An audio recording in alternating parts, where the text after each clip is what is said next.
Hi everyone, how are you all doing? Welcome back to the channel. For those who don't know me, my name is Bruno Villas, and today I'm going to tell you another story. If you're new here and haven't subscribed to the channel yet, I invite you to subscribe to the channel and activate the bell to not miss notifications. Because that way, every time I post a new video, YouTube will notify you and you can rush here to watch with me. Guys, give a little support, really subscribe, because YouTube keeps telling me that most of you who visit here are not subscribed to the channel. And that way we'll never reach 50,000, then 60, then 70, then 100,000 subscribers. So help me out, subscribe, activate the bell so you can keep following me here on YouTube. Also follow me on social media. I'm at TH and Bruno Villas, where I always post some different content and also let you know when there's a new video on the channel. But now, let's get to what matters and let's dive into today's case.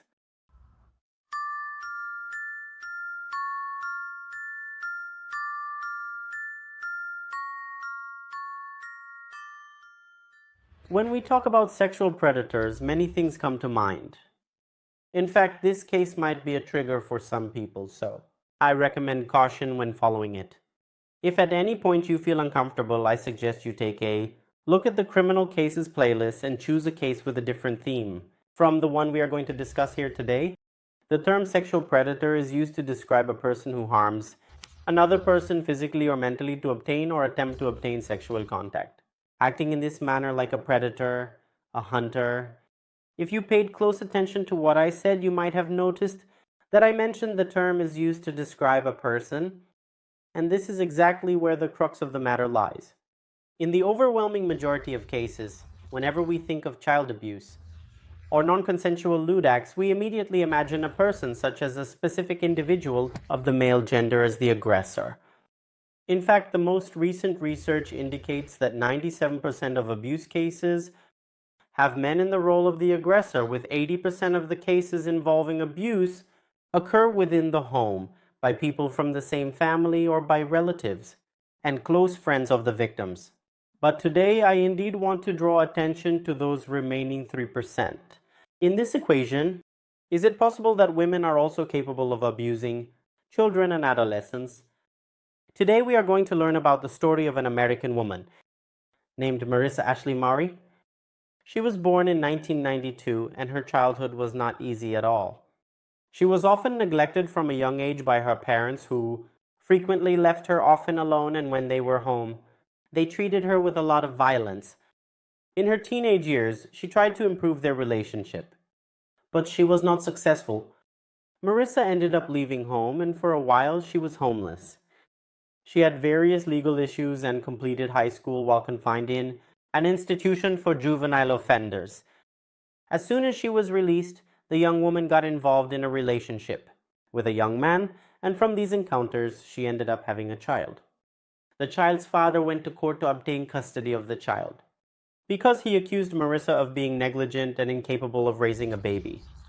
The fact is that she had no support, including psychological and financial means to care for her child, and she quickly agreed to hand over the baby so that the father and his family could take care of the child. It turns out that motherhood brought a great entrepreneurial idea of entrepreneurship for Marissa. She started placing various ads to work as a nanny, and it wasn't difficult to find a job in this field. She took very good care of the children and in no time began to be recommended in the moms clubs. In other words, her name and also her phone number, along with additional details, were shared frequently among the mothers, ensuring that she was always busy. Until finally, Marissa was hired for a permanent job as a nanny in Hillsborough, Florida, by a woman named Nanny Campbell. The official hiring took place at the beginning of January 2014, when the young woman was 22 years old. Her job was to take care of Nadian's son, who was only 11 years old, named Chris McBride Campbell. During her time as a nanny, Nadian never noticed any strange behaviors exhibited by Marissa. On the contrary, she was extremely dedicated and attentive to the child and became part of the family. The position required full-time commitment, so Marissa moved into the house and began to be part of the family. Nadine herself stated in testimony that she treated the young woman as if she were her own daughter. It didn't even seem like she was an employee, but rather an older sister to the boy. Despite all this, she was very responsible and took her job very seriously. Time passed, and a few months later, Marissa discovered she was pregnant. That was great news that made everyone in the house happy.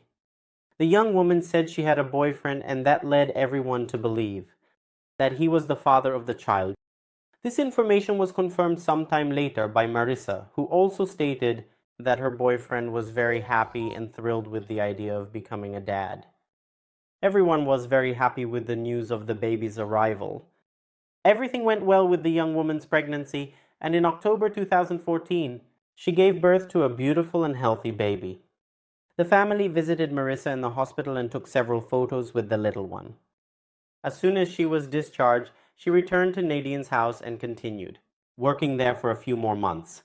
After that, she moved to Port Richey and worked in markets, stores, convenience stores, and also as a saleswoman. Her most recent job was at a theme park, amusement park called Busch Gardens. Everything was going well when a bizarre news story made the headlines of American newspapers. 3 years passed, and in 2017, shortly after turning 15 years old, Chris recently called his mother to talk and announced that he was the father of Marissa's child. As soon as she heard this almost unbelievable statement, Nadine was silent for several minutes, not knowing what to say to her son. It all seemed like a nightmare, and it couldn't be really happening. She then went to the police and reported the abuse her son had suffered. Initially, the authorities didn't give much credence to what they were hearing. After all, as I mentioned at the beginning of the video, abuses committed by women are quite uncommon, and Marissa could have avoided the pregnancy. She would have been very reckless if she hadn't done so. Nadine continued to press the authorities until they decided to conduct a DNA test. To the astonishment of the Florida investigators, the test came back positive for paternity. A young man of only 15 years old was the biological father of a child, of a 3-year-old. Well, based on this confirmation, the authorities effectively began to investigate Marissa, and a case against her was opened.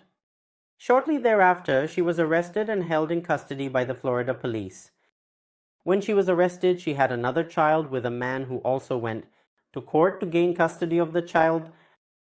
The investigation showed that Marissa, at the time she began working for the family, was 22 years old, and she abused the boy, who was 11 years old, at least 15 times over several months. The 11-year-old victim said that the abuse started in the form of an innocent game, and indeed happened over several nights, sometimes one after the other. It was a game called Are You Nervous? And the objective of this game was that she would place her hand somewhere on the boy's body, and he had to say whether he was nervous or not. According to the boy's testimony, things escalated from that point. Chris also said that Marissa would tell him that she loved him and wanted to date him, but they couldn't let anyone know because that relationship was wrong. Marissa begged him to lie and that no one could know what was happening between them, because otherwise she would have to leave forever, and he wouldn't want that. The boy also revealed that when she was about to go to the hospital to have the baby, Marissa called him aside and told him she was about to have a child with him, which left the boy quite confused and scared. When the detectives questioned Marissa, she claimed that the boy had forced her. It was evident that the investigators knew she was lying. They then tapped the boy's phone. A few hours after leaving the interrogation room, she called the boy's number and admitted that her statement had not been true.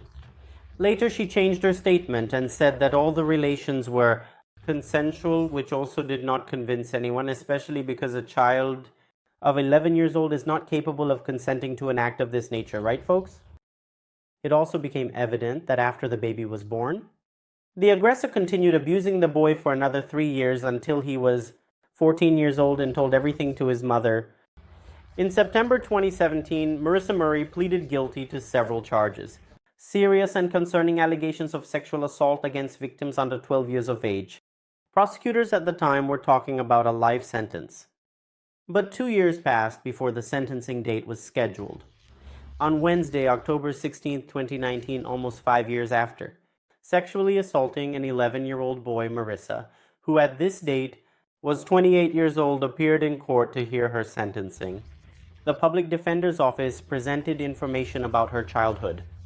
and the troubled adolescence the young woman had, alleging various episodes of abandonment, mistreatment, and violence. This was an attempt to portray the accused as a victim of society. Chris appeared in court, who at this moment had turned 17 years old. Their son, who was now 5 years old, and Nadie and Chris's mother, who had hired Marissa as her son's babysitter. After the hearing, Nadian said that a troubled past was no excuse for the damage she caused by changing the course of her entire life and her son's. The mother spoke about the child her son had been, the memories of a boy in a kiddie pool, riding a bicycle and playing with Lego blocks. She also talked about who he is now, a teenage father, who has a 5-year-old child. Nadine explained that the 17-year-old takes his son to daycare in the morning and then goes to school himself right after. Nadine concluded by saying that becoming a father at this age has placed limits on what he can do in his teenage life. He can't go out with friends after school because he has to take care of his child. Dating is completely out of the question because no one will want to date a 17-year-old boy who has a 5-year-old child. Before leaving, she also reminded everyone that this hadn't ruined her son's life, but it had really changed everything for him. Despite all this, he has become one of the most amazing fathers that anyone could ever meet. The previous month, in September 2019, Marissa had made a deal with the prosecution and had agreed to plead guilty so she could receive 20 years in prison, in addition to having her name registered in the sex offender registry, of course. Marissa refused to speak during the sentencing and did not make any scene when she received her punishment. Handcuffed in a prison uniform, she listened calmly as the Hillsborough Circuit Judge, Ms. Laura Ward, officially designated her as a sexual predator in the court by the court, officially.